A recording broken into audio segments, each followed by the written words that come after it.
On April 1, 2023, activists gathered in front of the U.S. Supreme Court in Washington, D.C. to protest a new law in the state of Tennessee. This law, which is set to take effect on July 1, seeks to deny transgender youth access to necessary medical care that could help them in their transition efforts. The U.S. Department of Justice has taken action and filed suit against the state of Tennessee for their alleged discrimination against transgender minors, an especially vulnerable group. Assistant Attorney General Kristen Clarke made clear the intentions of the DOJ. No person should be denied access to necessary medical care just because of their transgender status.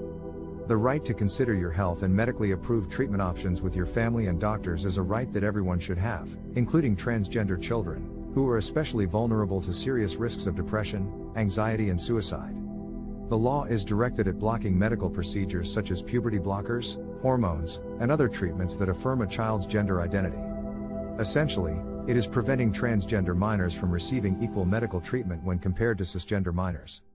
It is the belief of the DOJ that the law thus discriminates against transgender minors by unjustifiably denying them access to certain forms of medically necessary care to treat a diagnosis of gender dysphoria. Unfortunately, Tennessee is not alone in this effort to block gender-affirming care for transgender youth. 16 other U.S. states have passed similar laws. Many of these laws ignoring the humanity of transgender minors have been blocked in the courts, but this does not stop the issue from escalating. According to the Human Rights Campaign, a third of all transgender children in the U.S. are living in one of these states where their access to necessary treatments for gender dysphoria is being threatened. With over 300,000 high school-aged transgender individuals, it becomes hard to ignore this truly terrifying reality.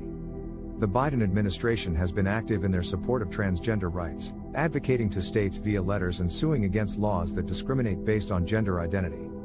In April 2022, the DOJ intervened in a case challenging an Alabama law banning gender-affirming care. Courts have also blocked laws in Arkansas, Alabama, and Texas.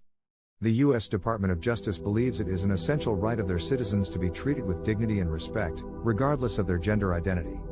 We can only hope that the efforts to stop discriminatory laws against transgender minors becomes more successful and that the U.S. as a nation will be more accepting of all of its citizens.